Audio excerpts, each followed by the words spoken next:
Story with Binaca. सुनिए कहानी Binaca की जुबानी। लीजिए, हाजिर है प्रगति गुप्ता की कहानी अदृश्य आवाजों का विसर्जन।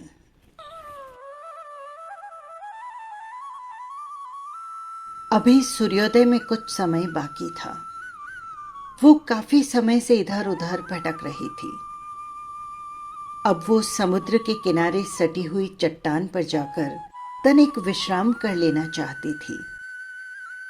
सदियों से हर चोले से छूटने के बाद समुद्र के किनारे आकर बैठना उसको बहुत शांति देता है। समुद्र की निरंतर टकराती हुई लहरें इस चट्टान को बहुत ठंडा कर देती है। न जाने क्यों उसको लगता था कि चट्टान ने ये ठंडक उसी के लिए ग्रहण की हो। निरंतर शरीरों की यात्रा और उससे निर्वासन उसे बहुत थका रहा था। यात्राएं जब इंसान को थका देती है तो फिर वो क्यों नहीं थक सकती। नए चोले के मिलने तक इसी सूक्ष्म रूप में घूमना उसे बहुत थकाता है। शायद पीड़ादायक यात्राओं की थकन कुछ ज्यादा ही चोटिल करती है। जब किसी अदृश्य सत्ता ने अदृश्य रहकर सभी की डोर थाम रखी हो तो स्वयं को शांत रखने के अभ्यास खुद ही करने पड़ते हैं। एकाएक वो सोचने लगी कि मनुष्य भी कितना अजीब प्राणी है। हमेशा असंख्य प्रश्नों को अपने झोले में लेकर चलता है, मगर उसे एक भी प्रश्न करने का अधिकार नहीं है। बस निमित्त की स्वीकारोक्ति ही क्यों उसके हिस्से में आई है, वो अभी तक नहीं समझ सकी। अब तो चोला शब्द भी उसे बहुत आहत करता है। बार बार होने वाले निष्कासन पर भी असंख्य प्रश्न उसके भीतर उठते हैं, जिसके उत्तर खोजने पर उसे कभी नहीं मिले। उसके मैं ही क्यों का जवाब संपूर्ण आदमजात के पास नहीं था। अब तो नए चोले के लिए इंतजार करना भी उसे कष्टप्रद लगने लगा। जैसे जैसे वो समुद्र के निकट पहुंच रही थी, स्वतः ही शांत होती जा रही थी। दूर से समुद्र कितना शांत दिख रहा था, बिल्कुल उसी की तरह। सुबह सुबह उसके ऊपर हौले हौले दौड़ती हुई लहरें कितनी अलसाई सी रेंगती हुई प्रतीत हो रही थी, मानो समुद्र के विशाल सीने पर धीरे धीरे अंगड़ाई ले रही हो और समुद्र लहरों के संग शांत पड़ा आनंदित हो रहा हो। आज न जाने क्यों उसको लगा कि काले घुप रात के बाद उषा ने भी हौले से मुस्कुराकर उसको शांत करने की कोशिश की हो। अनंत काल से ही हर निर्वासन के बाद प्रभात से संध्या तक का समय वो इसी चट्टान पर बैठकर निकालती थी। यहां से निकलने से पहले वो समुद्र में अपनी समस्त बेचैनी और प्रश्नों सहित डुबकी लगाती है, ताकि निर्वासन तक की स्मृतियों को तिलांजलि देकर निमित्त भविष्य के लिए आगे बढ़ सके। उसकी पीड़ाओं से उपजे अश्रुओं को शायद समुद्र ही सहृदयता से स्वीकार कर उसे हल्का कर सकता था। लहरों के साथ रात भर बेचैन विचरने की वजह भी उसकी सहृदयता ही थी। किसी की पीड़ा और बेचैनी को खुद में समेटना छोटी बात नहीं हो सकती। पर आज इस चट्टान पर आना पहले जैसा नहीं था। चट्टान उसके जैसी असंख्य आवाजों से पहले से ही गुंजायमान थी। सिर्फ वो ही उन आवाजों को सुन सकती थी। हर आवाज के स्वर की आर्द्रता व तीव्रता बहुत अलग थी, पर पीड़ाओं का भार बहुत कुछ एक जैसा था। वो जैसे ही वहां पहुंची, उसकी आवाज के लिए भी स्वतः ही जगह बन गई। एक समय था जब वो चट्टान पर अकेले ही पहुंचा करती थी।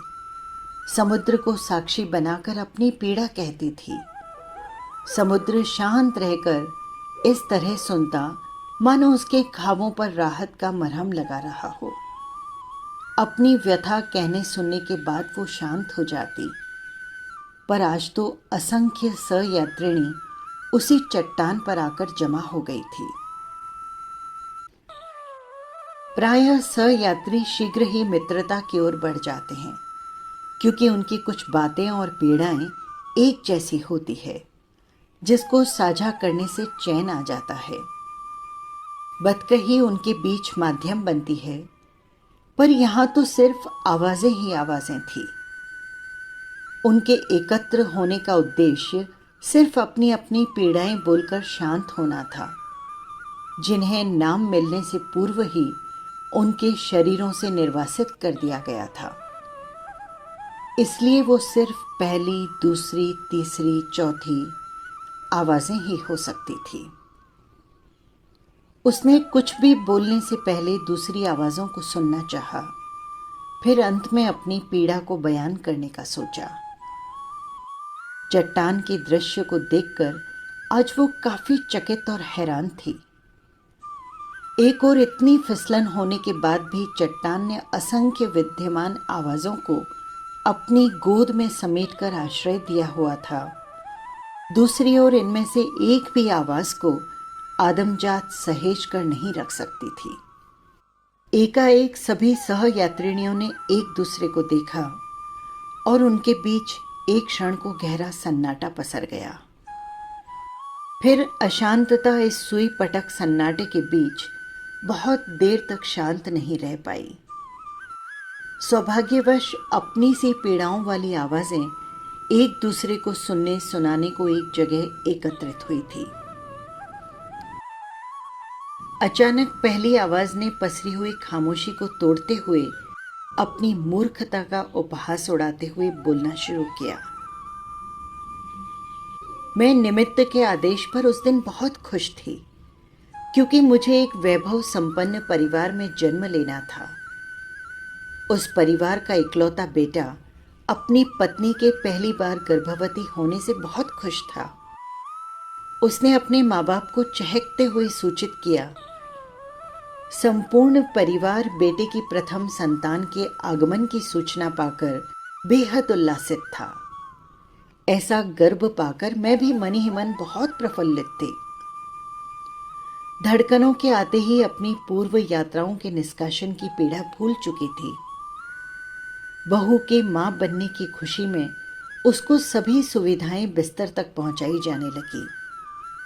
बहू के आराम को ध्यान में रखते हुए कई सारे नौकरों की व्यवस्था उसके आसपास की गई। बहू को अपने खाने की चम्मच भी खुद उठाने की जरूरत नहीं थी। उसकी एक आवाज पर घर के सभी नौकर चाकर हाजिर हो जाते। धड़कने आने के बाद मैं आसपास की सभी आवाजें सुनने लगी थी।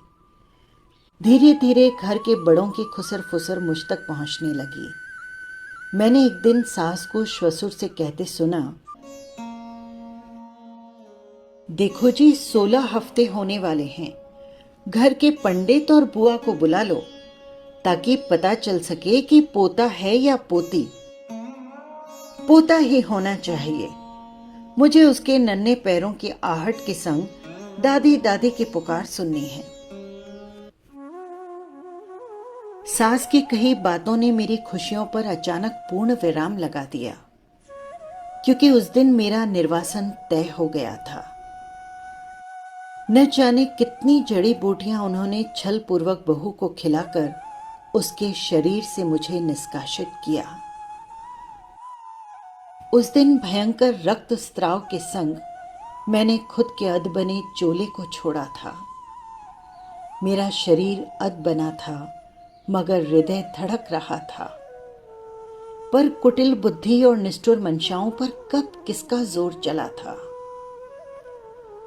आज भी लाल रंग का स्मरण आते ही मेरी धूजनी छूटती है। मुझे इस उदित होते सूर्य की लालिमा भी बहुत आहत करती है।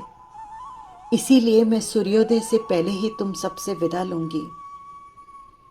तुम सबकी पीड़ा सुनना चाहती थी, पर मैं रुक नहीं पाऊंगी। फिर अपनी नासमझी का उपहास उड़ाते हुए वो जोर से हंसकर बोली, वैभव संपन्न परिवार की अमीरी भी अपने महल में उसके लिए जगह न बना सकी। उसको समुद्र की ओर जाते हुए देखकर किसी ने भी पहली आवाज को नहीं रोका। सब आवाजें बहुत चोटिल और आहत थी। सबका दुख बहुत बड़ा था। उसके जाते ही दूसरी आवाज ने बेहद दुख भरी आवाज से अपनी व्यथा कहनी शुरू की। वो भी अपनी अनकही सबके सामने कहकर शांत होना चाहती थी। मैंने तो जन्म लिया था। मेरी माँ मुझे पाकर बेहद प्रफुल्लित थी। उसने मुझे अंक में भरकर पहला दुग्धपान करवाया। ममता से भरी हुई मेरी माँ दुग्धपान करवाते हुए सतत रोती जा रही थी। उसके निरंतर किए हुए चुंबनों की बौछार से मेरा तन और मन भीतर तक भीग गया था। मेरी सारी काया उसके अश्रुओं से गीली थी, जिसको वो अपने आंचल से सतत पोंछ रही थी। और मैं मासूम, नादान, अपनी जननी की ममता पर इतरा रही थी। न मेरी जननी के अश्रु बहना बंद होते थे, न उसका मेरे शरीर को पहुंचना। उसकी ममता की छांव में बेटी होना मुझे गर्व से भर रहा था। मैं उसके सीने से चिपककर उसकी मुंदी आंखों में अपने लिए खुशियां खोज रही थी, मानो मैं ऐसी ही ममता के लिए सदियों से भूखी थी। पहला दुग्धपान करवाकर जैसे ही 2 हाथों ने मुझे जननी से विलक किया था, वो चिल्लाती, चीखती और सुबकती रही। पर उन निर्मम हाथों ने उसे धक्का देकर परे कर दिया। फिर उन्हीं हाथों ने दूध से भरे बर्तन में मुझे लेटाया और अंतिम बुलबुले के आने तक उसके तले में दोनों हाथों से दबाया। नन्हे नन्हे हाथ पांव चलाकर जब मेरा शरीर थक कर हल्का होकर स्वयं ऊपर आकर ठहर गया, तब उन निर्मम निष्ठुर हाथों को चैन मिला। एक स्त्री मेरी मां बनी, दूजी मेरी हत्यारिन। मेरी मां इस होनी को जानती थी, तभी उसकी आंखें मेरा अंत होने तक मेघों सी बरसती रही। मां की सूनी आंखें मेरे संग संग चली आईं। जब समुद्र में डुबकी लगाकर अपनी पीड़ाओं का विसर्जन करूंगी, तभी मेरा मन शांत होगा। अपनी बात पूर्ण कर दूसरी आवाज बगैर मुड़े समुद्र में डुबकी लगाने के लिए चली गई। बाकी चट्टान पर बैठी उसकी सहयात्रिणी आवाजें निशब्द उसको जाते हुए देखती रही। तभी क्रोध से भरी हुई तीसरी आवाज ने लगभग चीखते हुए उस अनब्याही लड़की की कोख का जिक्र किया, जो अपने मकसद को पूरा करने के लिए अपने शरीर का उपयोग करने में बिल्कुल नहीं हिचकती थी। गर्भ ठहर जाने पर किसी चिकित्सक के पास जाकर अजन्मों को अपने शरीर से निष्कासित कर देती थी। तीसरी आवाज का क्रोध उस लड़की के लिए रह रहकर उफन रहा था, क्योंकि उसको अपने मजे के लिए किसी की जान लेने में भी कोई पीड़ा या अपराध बोध नहीं था। उसको गर्भ में आने वाले बच्चे के लिंग से कोई मतलब नहीं था। अपनी बात बताने में ये आवाज बहुत चोटिल और क्रोधित थी। तीनों बार उसी लड़की की कोख में आना उसकी निमित्त नियति थी। तभी वो साथ में बैठी सहयात्रिणियों से बोली। कहने को वो कोक बहुत नरम और मुलायम थी, पर इस चट्टान से ज्यादा स्थिर नहीं थी। यहां मैं बैठी हूं तो बैठने में कोई दर्द नहीं, बस निष्कासन की पीड़ा बहुत चोटिल आहत करती है। तीसरी आवाज अपना क्रोध उगलकर सबके साथ चट्टान पर बैठी रही। अब चौथी आवाज की अपनी पीड़ा को कहने की बारी थी। चौथी आवाज ने जो ही धूमिल ठंडी पड़ती आवाज में अपनी व्यथा कहनी शुरू की, साथ में बैठी आवाजों की चुप्पी में भी अनायासी अनंत पीड़ा बिखरती सी महसूस हुई। मैंने गरीब माँ बाप की खोली में जन्म लिया था। माँ के होश में आने से पहले शराबी बाप ने रातों रात मुझे दूसरे शराबी के हाथों बेच दिया और माँ के होश में आने पर मृत बेटी के पैदा होने की सूचना दी। रात के खुप अंधेरे में वो शराबी मेरे नग्न शरीर के साथ खिलौने की तरह खेलता रहा। मैं भूखी प्यासी चोटिल होकर डूबती आवाज में रोती कराहती रही। वो निर्मम पाषाण हृदय बेसुध बेजान गुड़िया समझकर मुझे रात भर मसलता रहा। मैं जैसे ही शांत हुई, मेरे चोटिल शरीर की पीड़ा भी शांत हो गई। मैं फिर अपना चोला छोड़कर इस चट्टान पर आकर बैठ गई। चौथी आवाज की दर्द में कारुणिक दास्तान को सुनकर चट्टान पर बैठी असंख्य आवाजों के अंदर असंख्य प्रश्न उठ खड़े हुए, पर सदियों से उनके उत्तर अधर झूल में थे। चौथी आवाज की बात पूर्ण होते ही पांचवी आवाज ने सूनी आंखों से आसपास बैठी अपनी सभी सहयात्रिणी को निहारा। फिर जैसे तैसे अपनी कांपती आवाज में अपनी बात को कहना शुरू किया। उसकी आवाज के कंपन का वेग इतना गहरा था कि उसके शब्द टूट और छूट रहे थे, पर उसको घटित को साझा करके शांत होना था। हर निष्कासन के बाद नियमित रूप से इसी चट्टान पर पहुंचने वाली आवाज पांचवी आवाज के पास ही बैठी थी। इन सब में सिर्फ वही सबसे ज्यादा शांत थी। सदियों से इसी चट्टान पर आकर बैठना उसका नियमित अभ्यास था। उसने हमेशा ही नियतिबद्ध मिलने वाले निमित्त को स्वीकार कर खुद को काफी शांत कर लिया था। पांचवी आवाज के दुझहते डूबते स्वर को सुनकर वो उससे और सटकर बैठ गई ताकि उसको संबल महसूस हो और वो अपनी पीड़ा कहकर कैसे भी शांत हो। उसके पास आते ही पांचवी आवाज ने खुद को संभाल लिया और बहुत कुछ चिंदी चिंदी हुआ अनकहा कहा। मेरी होने वाली जननी को खुद के गर्भ का 17 हफ्तों के बाद पता चला। उसको कोई दिक्कत थी जिसकी वजह से उसे गर्भ ठहरने का विलंब से पता चलता था। मैंने उसकी परेशानी को गर्भ में आने के बाद सुन लिया था। उसके पहले से 3 बेटियां थी। घर वाले जिसकी वजह से उसे बहुत गालियां देते थे। जैसे ही उन लोगों को पुनः बेटी के गर्भ में होने का पता चला, उन्होंने मेरी जननी को प्रताड़ित करना शुरू किया। रोज रोज की प्रताड़ना से तंग आकर उसने अपनी जान पर खेलकर मुझे निष्कासित करने का फैसला किया। उस दिन मैंने अपनी मां को बाप से बिलख कर रोते हुए कहते सुना। वो तो 3 बेटियों को सामने देखकर खुद के मरने की कामना भी नहीं कर सकती। अपनी मां की लाचारी भरी आवाज आज भी मेरे भीतर गूंजती है। बेहोश होने से पहले उसने अपनी तीनों जनी हुई बेटियों को बहुत प्यार किया। फिर अपने पेट पर हाथ रखकर मुझसे माफ कर देने की याचना की। उसकी बातें सुनकर मैं बहुत खौफ में थी। क्या करेंगे मुझे गर्भ से निष्कासित करने वाले? मैं इसी उधेड़-बुन में लगी थी। वो तो बेहोश थी।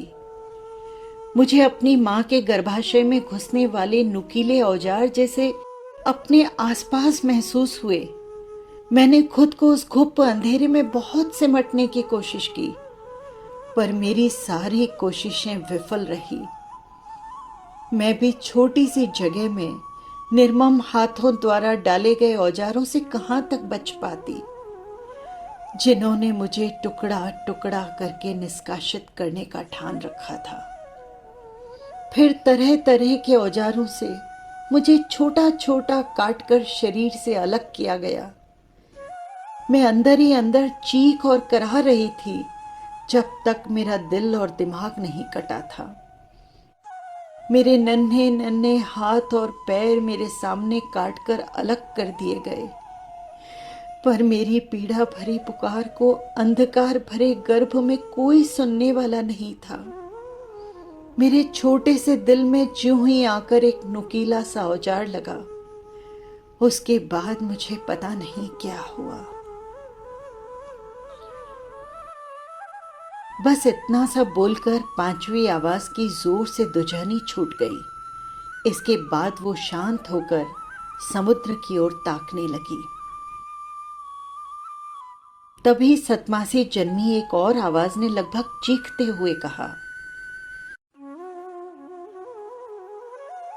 एक जानवर मेरी जननी को प्रेम और विवाह का झांसा देकर पूरा वर्ष शोषित करता रहा। बाद में उसने मेरी जननी को छोड़ दिया। जब मैं पैदा हुई तो घर की औरतों ने जननी को मृत पैदा हुई है बोलकर रात के अंधेरे में कचरे के ढेर पर मुझे फेंक दिया। मेरी जननी कुंवारी मां बनी थी, इसलिए उसकी बेटी को स्वीकारने की हिम्मत किसी की नहीं थी। एक जानवर मेरा बाप था और दूसरा जानवर वो कुत्ता जो मुझे सूंघता हुआ कचरे के ढेर पर पहुंच गया था। दोनों कुत्तों में कोई खास फर्क नहीं था। एक ने मेरी जननी के जीवन को उधेड़ दिया था, दूसरे ने कचरे के ढेर से मेरे शरीर को उठाकर बोटी बोटी उधेड़ कर खा लिया था। अपनी बात बोलकर जोर से हुंकार भर वो आवाज खामोश हो गई। फिर एक एक कर सभी ने अपनी अनकही पीड़ा समुद्र को साक्षी मानकर उसके आगे उड़ेल दी। सभी सहयात्रिनियों की अनकही सुनकर वो और भी खामोश हो गई थी। फिर उसने अपनी पीड़ा को स्वयं में ही दबाने की ठान ली। अंतिम बार उसने मन ही मन अपने बेदर्द बाप और उस बूढ़ी औरत को याद किया जिसकी बातों को वो मानता था। आज उसको भी दूसरी आवाजों की तरह अपने जन्म लेने के बाद का सारा घटित चलचित्र जैसे चलता हुआ दिखाई दिया। वो जन्म लेने के बाद तेज ज्वर से पीड़ित थी। उसकी मां रो रो कर उसके बाप के आगे हाथ जोड़ती रही, इस बच्ची को किसी डॉक्टर को दिखा दो, नहीं तो ये अबोध मर जाएगी। पर बूढ़ी औरत के इशारे पर वो टस से मस नहीं हुआ। उसके पहले भी 2 बेटियां थी।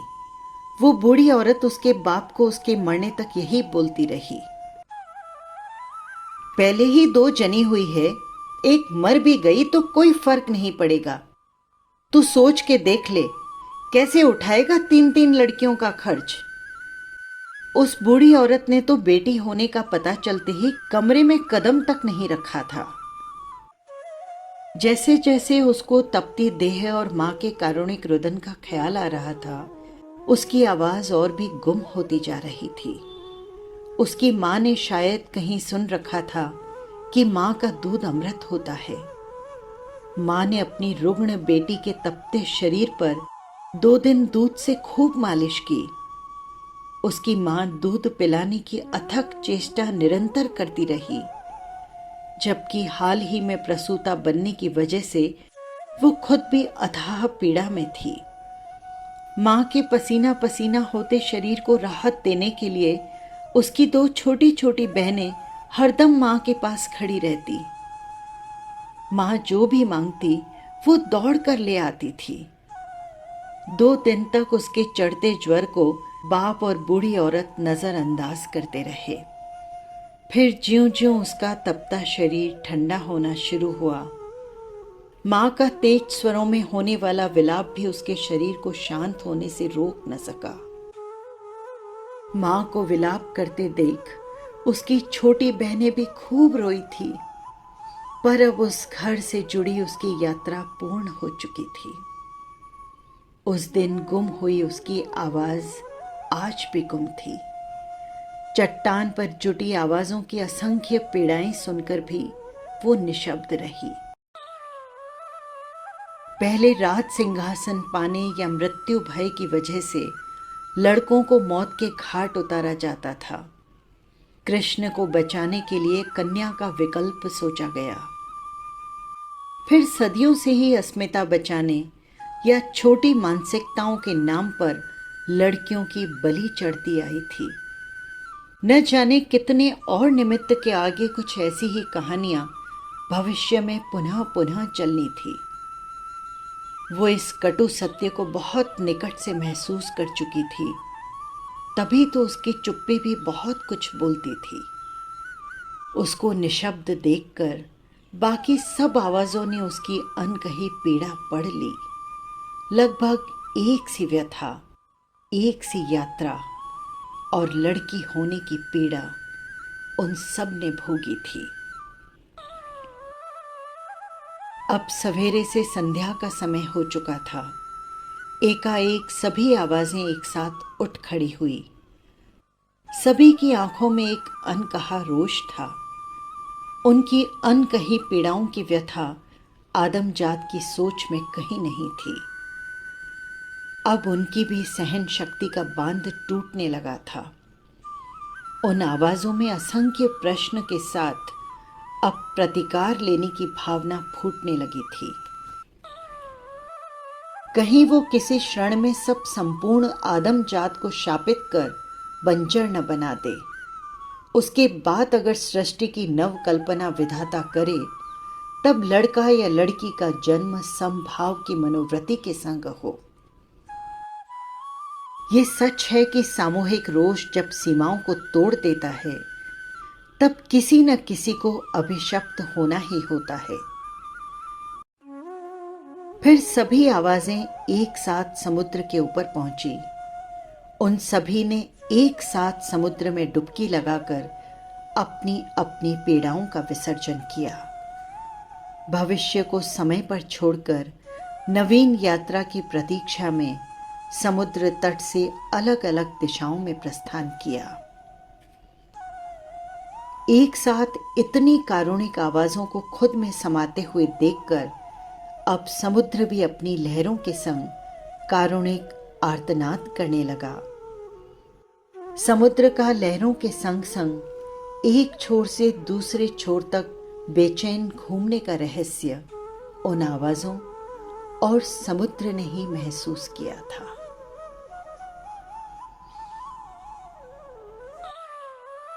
बस यही थी कहानी। आपको कैसी लगी कमेंट बॉक्स में ज़रूर लिखिएगा। फिर मिलेंगे किसी नई कहानी के साथ। नमस्कार।